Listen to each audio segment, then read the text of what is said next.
All right, let's get right into it. Today we're going to tell you a story. It's a wild one, about this incredible messenger that lives inside your brain.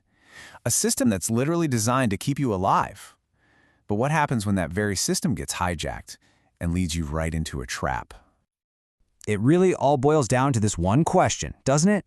How can something that feels so good, something your brain is screaming at you is a great idea, end up taking over your entire life?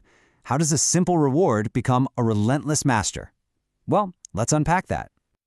So to really get how the trap works, we've got to meet the hero of our story first.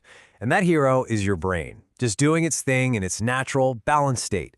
And this hero has a super important sidekick, a chemical messenger that guides it toward everything it needs to survive. So let's meet our main character, dopamine. And right off the bat, we've got a huge misconception to clear up.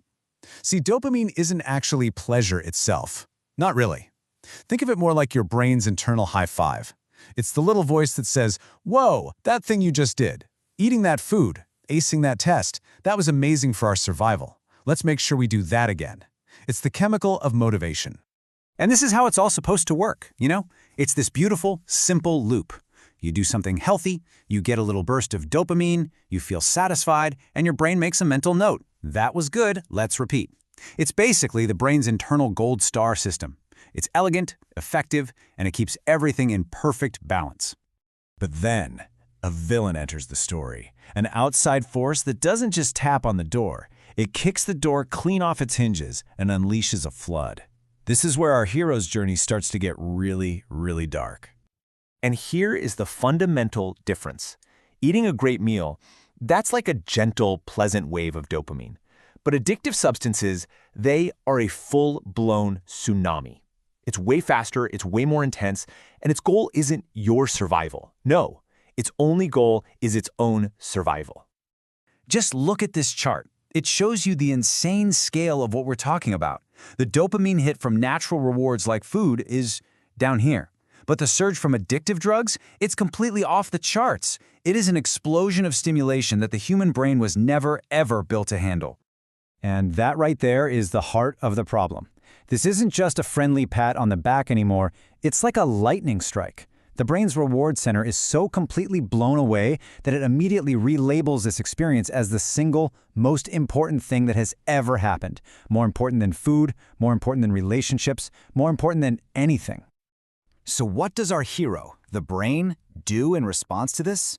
It freaks out. I mean, faced with this constant, deafening roar, it does what any of us would do. It starts putting up defenses. It tries to protect itself from the onslaught. It's a pretty logical question, right? If you blast loud music in a room 24/7, people are going to start wearing earplugs. Well, the brain does pretty much the exact same thing. The brain goes into full-on defense mode. First, it's like, okay, why am I even bothering to make my own dopamine when there's this tidal wave coming in? So it just slows down production. Then it starts unplugging the docking stations, the receptors. It's literally turning down its own volume, and this creates a massive problem. Now you need way more of the substance just to feel that original high. This is tolerance. This is the start of the spiral. This is really the perfect way to think about it.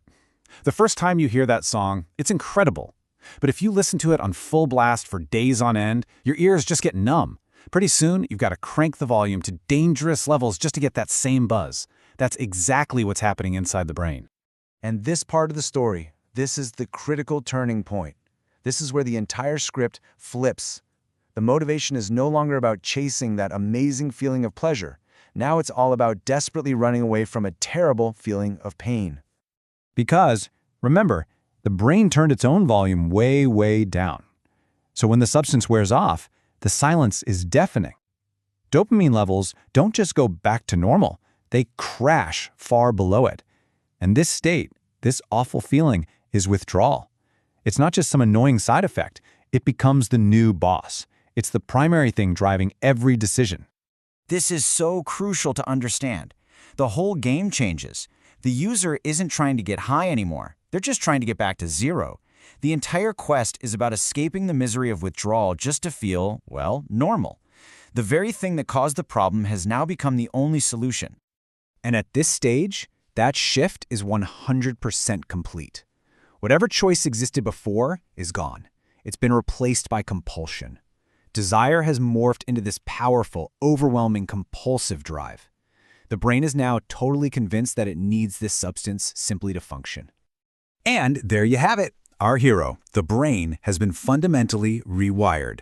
The enemy is no longer at the gates, it's taken over the castle. The trap has been sprung, and a new, vicious cycle is now in complete control.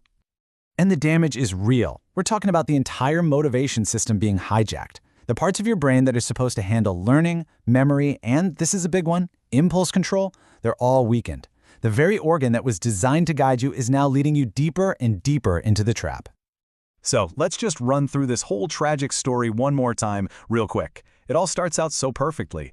Our hero's trusted messenger, dopamine, is just doing its job, giving us a thumbs up for things that help us survive. Then, boom, an artificial flood, a tsunami of stimulation comes crashing in and completely hijacks the system, totally rewriting the brain's list of priorities. The brain, trying to protect itself, starts building walls. It rewires itself, creating tolerance, and starts demanding more and more of the substance for less and less of a reward. And finally, what started as a hunt for pleasure turns into a desperate escape from pain. Choice disappears. Compulsion takes over. And the dopamine trap is now fully locked. At the end of the day, that's what it is. This whole devastating cycle, from that first incredible high to the desperate, agonizing need just to feel okay, is driven by the very chemical that was supposed to help us, dopamine. It's the engine that creates the inescapable trap of addiction. Which leaves us with one last massive question. If the brain's actual hardware, its wiring, is what gets changed in this process, then where in the world do you even start to fix it? Where does recovery even begin? That's something to think about.